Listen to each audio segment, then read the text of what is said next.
हे एव्हरीवन, तर आज आहे ना आपण काहीतरी हेल्दी स्नॅक्स ट्राय करणार आहे.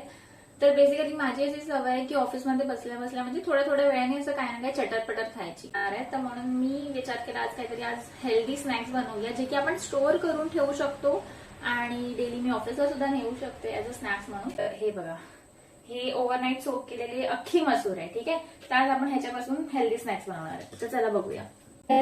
पहिले ना हे भिजवलेले जे अख्खी मसूर आहे ह्याला आपण एका चांगल्या क्लीन क्लॉथनी वाईप करून घेऊ. क्लीन क्लॉथनी असं डॅप करून घेऊया.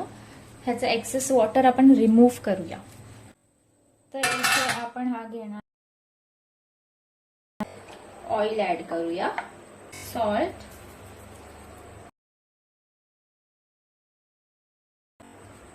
तर याला आता आपण ओव्हन मध्ये पॅन करू. तर गाईज आपले रोस्टेड वाले मसूर डाळ रेडी आहे. तुम्ही बघू शकता, मी थोडस क्लोजअप मध्ये दाखवते, पडतील नाही तर ह्याच्यामध्ये मी थोडंसं सॉल्ट आणि रेड चिली पावडर टाकला. तुम्ही तुमच्या आवडीचे कुठलेही स्पायसेस ह्याच्यामध्ये ऍड करू शकता जे तुम्हाला आवडतात. तर जरा टेस्ट करून बघूया.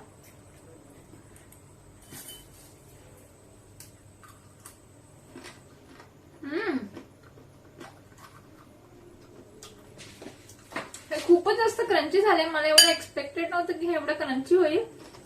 लाईक ते फरसाणच्या दुकानात नाही ते मसूर आणि शेव मिक्स भेटते, सेम तसंच हे लागतंय, फक्त ह्याच्यामध्ये शेवची कमी आहे. तर यस, हे खूप चांगलं हेल्दी ऑप्शन आहे. You can definitely try it guys and yes, go for it. Bye bye.